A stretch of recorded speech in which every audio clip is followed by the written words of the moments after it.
Matthew in New York. Hey, how's it going, guys? Hello. Good. Howdy, Matthew. Jumping right into it, I had a question. There's this thing on the internet that's been getting a lot of buzz lately called the Mandela effect. I was wondering if either of you have heard of it by any chance? I haven't. Not Why don't you familiar with tell me what you think is significant about it? In short, it's a simulation theory. But I could, I guess, try to demonstrate it with some questions if you'd like. I heard you talking about Star Wars earlier. Mm-hmm. First off, right off rip, not everybody is experiencing it, but you might be. One way to find out is through asking certain questions. One example of a Mandela effect is that famous quote that Darth Vader said to Luke. How do you remember that quote going? Darth Vader has a lot of quotes. You're going to have to be more specific. The "I am your father" quote. How do you remember that one? Search your feelings, you know it to be true. Is that what you're going for? After that. Can you just say the line? I'm not that big of a fan. I wasn't expecting movie trivia. Sorry, I was testing your memory. I was trying not to say the line so I could hear your memory of the line. Yeah, but I don't know what line you mean. So right before right before he says "I'm your father," what does he say? Like the whole quote. Darth Vader I did not kill your father. I am your father. Or are we going earlier? Well, some people remember it, Luke, I am your father, and other people remember it, no, I am your father. That's why I was asking. Well, yeah, because it's been portrayed and like mocked on many, many different programs. And things get meme-ified, and then people misremember the quote because they've seen it the wrong way. If you're saying that we don't remember things precisely, I think we'll agree with you. I mean, I think that me and Russell would be on board with that. Memory is flawed. Well, I would definitely say that memory is flawed. That definitely plays a huge part in it.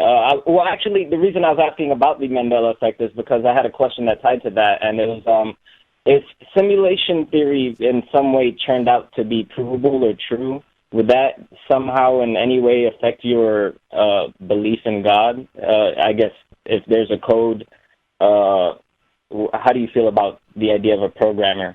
Do you think that it would be any different, like in your head, than like a genetic code? Probably not too much. So does the genetic code then convince you that there's something like a God, or do you think that it's just simply a way of looking at something? Well, I guess, do you see genetic code like language? Because I do, personally. Well, language happens too. I guess we have language. There's some analogy there, but that doesn't mean it's the same thing. But there is language that did come to exist as well, that has evolved. So I'm not sure that I understand. I don't think that language proves God. There's lots of good analogies there. Do you think the fact that people communicate proves God, or do you think the fact that other animals communicate, or that I can communicate with a dog? Does that? I mean, I'm kind of confused about how that would impact the existence of God. Well, I guess you can't use language without logic. Well, sure. I think, well, you can. You can say things that are irrational, for example. So, to make sure I understand you, you're saying, like, if it turns out that we're in the Matrix and everything is a simulation, then would we think that there's a creator? I would say it would still have to be verified. I mean, and then my next question is, a creator of the simulation or of the people simulating? Or in the simulation. I mean, in the Matrix, evil robots created the simulation. So, but I wouldn't say that they're godlike. They're kind of dicks. Yeah. No, I feel you on that. And I guess it would be an interesting question, but I think that in the end, I would still need that. We would have to verify, right? So it's like, even if people thought that, even if people said someone must have built this simulation, I would be still in the point where I'd say, okay, so how do we investigate that question? How do we demonstrate that that assumption is correct, right? I mean, it's still at the hypothesis phase, right, where you've got this, let's be generous and say it's an educated guess that we have something that appears to be a simulation, and so maybe there's someone that built this simulation, and my question would be, okay, well, there's your hypothesis. Now, how do we go about testing that, right? No, I agree with you. I Okay. agree with that. That's not far-fetched. I guess, and then another way to look at it, too, would be, do you investigate, I guess, the programmer or the language, which is more relevant? I think it would be fair if we found out that existed to investigate anything. I think it would be worth investigating probably every aspect of it. Don't you? All right, well, probably, yeah. And I honestly, on the spot, I don't have any type of way to do that over the phone. So I don't either. Yeah, I think if the universe is coded, then it would be a great benefit to try to figure out if there are any cheat codes. How do I get rich quick? Yeah. God Totally. mode. Actually, walk through walls seems like a cool one. So, I mean, yes, if somebody came up with something that made it, you know, that was like, hey, I think this is there, I would be the first one to say, hey, go investigate it. Go find out what you can find out and come back to us with results. Right. Of course, the really cool thing is if I did find a legitimate cheat code in reality, it should be child's play to demonstrate it to somebody else. Ooh, that's a good thought. Wow. I mean, this would be super easy to prove. This is almost like an episode of Black Mirror that we're getting into here. I found the code, and then you start messing with it, and reality's changing, and Actually, that's why I brought up the Mandela talk of quantum computers and CERN surrounding it, and I'm not sure about how to prove any of that. I mean, what do quantum computers have to? It might be true. Can tell you a little bit about what quantum computers are about, but they have nothing to do with spirituality or gods. Like, I don't see what that has to do with anything. Would they generate codes? Quantum computers are like every computer represents ones and zeros through the electrical state of a circuit. And the idea of a quantum computer is that basically it would somehow use subatomic particles which can be simultaneously in one state or another, so it can do lots and lots of computations really quickly. Okay. So that's the bottom line. It's like that book, right, with the guy who's like the mice running the planet and right. Yeah. Okay. The Earth. No, but I mean, what's cool about quantum computers is that real computers take a certain amount of time to figure stuff out, and a quantum computer, in principle, could do everything simultaneously, which would make it super fast. And so people are worried that, like, passwords that are strongly encrypted could be cracked in seconds. And so it would kind of ruin computer security. If it works. And if they shrank it and you could wear it on your wrist, right, that'd be awesome. Oh, yeah, that would be cool.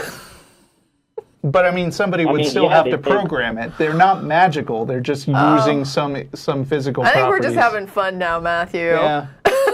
But I mean, this is real stuff. It's worth reading about. I mean, I appreciate the question. Was there something else, though? I think you made it sound like that was kind of a first node. Well, no, I was just going to say, thank you for taking my question. Yeah, these are real ideas. They're interesting. Honestly, I lean probably, I would say, more towards agnostic. I'm not really sure what to believe in. I mean, if I know I have it listed there, I'm a theist. If I do consider myself ever a theist, I'm usually just being a little bit tongue-in-cheek and saying that I believe that nothing is God, but I agree. I'm just trying to skip to the front of the line. Speaking of cheat codes. Yeah. No, I understand what you're saying, Matthew. That's the thing. It's like, for me, all of these questions, that's what they amount to, is questions. And when somebody finally gets to it and comes up with an answer, and it's funny because, I feel a little bit bad because when people call in and you're just like, look, you're going to have to demonstrate this. And there have been things that I've read about where people have had to come up with ways to demonstrate ideas that they had, where in my mind, I know that if I was the person that had the idea, it would never be demonstrated because I would never have thought up the way to demonstrate it like these other people did. So I get that devising testing is a skill, right? It's not something that a lot of people just have on the fly, and I'm certainly not good at it. I mean, I'm always blown away when people come up with like a really clever way to test a thing, and I'm just like, wow, that's genius. Like, I don't know, maybe it wasn't genius, but to me, it's like genius. And so it's real difficult. I get it. But the problem is, if everyone is like me and nobody can devise the test, the solution is not to then say, well, then I guess we just have to decide to believe it, or, it's like, no, you don't have to make that decision. You can wait until we give rise to a human being who comes up with a way to test for it. And once you have that verification, then we can know. And so we don't have to, there's no point in trying to force yourself to make decisions about things that you don't need to decide about, that really can wait for better evidence. And I think it's sad, because I believe that in some religions, they've figured this out. And so what they do is they come up with horror stories to try to scare people into making that decision early, right, prematurely. Mm-hmm. And they say, oh, you'll die and go to hell. So if you don't figure this out before you die, and oh my gosh, you could be hit by a truck tomorrow. So you had better, come to Jesus now. These are pressure just spoiled tactics. The ending of God's Not Dead. I've never seen it. Oh, you should.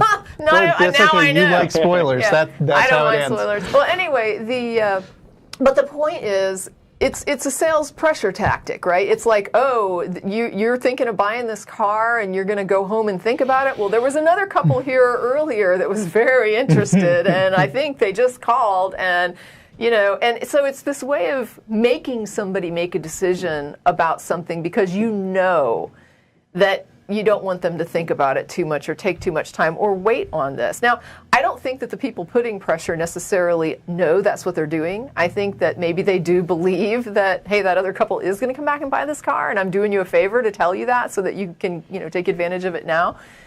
So they probably don't understand that they're using terror to coerce people to believe in God, but that's what they're doing. Oh no, yeah, it's awful, and that's one of the biggest downfalls I've noticed of a lot of people calling on the show. They don't realize that when they make a statement, a thesis, a claim, that it has to be proven. You're saying this equals that. Yeah, you're using some line of logic. Sure, yeah, but I'm glad that they do that.